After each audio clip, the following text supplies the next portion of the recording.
Since the launch of dTao, every single subnet owner also receives a neuron in the metagraph that can never be deregistered. For new subnets, they all have the UID 0. So here we can see this new subnet, subnet 120, that was registered yesterday.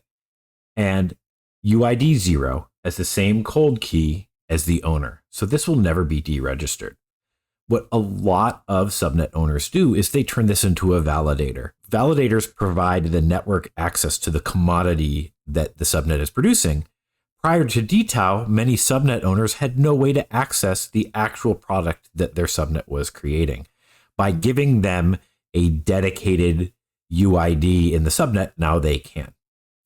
So what we see a lot of times is that this becomes a validator. With this new subnet, there's no emission yet.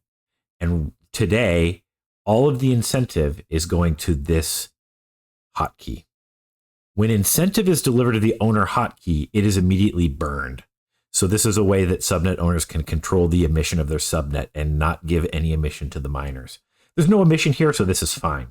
When a subnet owner is trying to use this as a validator, they often run into a few issues. And so let's walk through what we see. A lot of times they want to use it as a validator, but they're not setting weights. The updated column shows you the number of blocks since the validator has last set weights. Here you can see it's 8,400. This subnet was probably created 8,400 blocks ago. The subnet can't be active for 7 days after it was registered. So I assume that as this subnet is going through all of the steps to get ready, this hotkey will begin setting weights and act as a validator.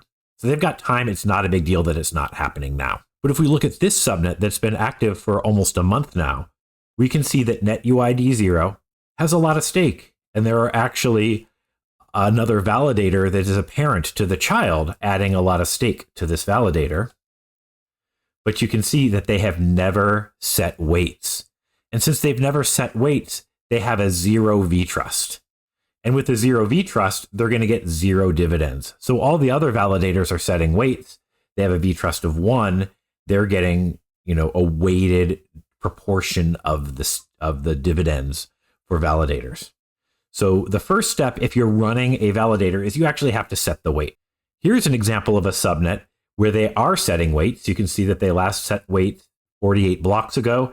They're actually getting 100% of the dividends, but also 83% of the incentive is being burned. So this hotkey is acting both as a miner, where the incentive is being burned, and as a validator. The last example I'd like to show is from a subnet that's made some changes since I've been talking with them. And here we can see validator 0 had 0 vtrust.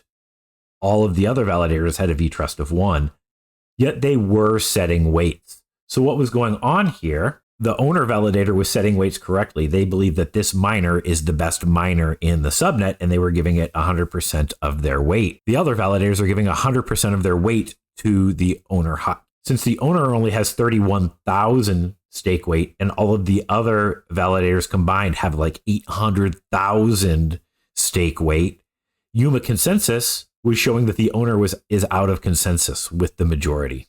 So now here's a live view of that subnet, and we can see that they have a 0.5 vtrust. And so what they are doing now is, as they are working with these other validators to properly validate the subnet,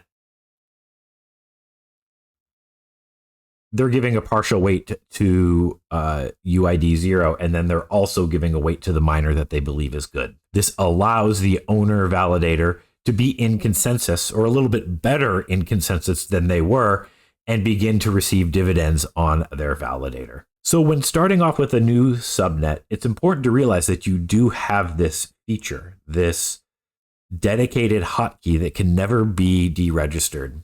And you can use that as a validator. But when you're acting as a validator, you have to remember to set weights, and you also have to work with the other validators to make sure that you're setting weights that are in consensus with the other validators so that you start receiving your dividends. Keep watching TaoStat's YouTube channel for other videos to help you understand the inner workings of the Bittensor ecosystem.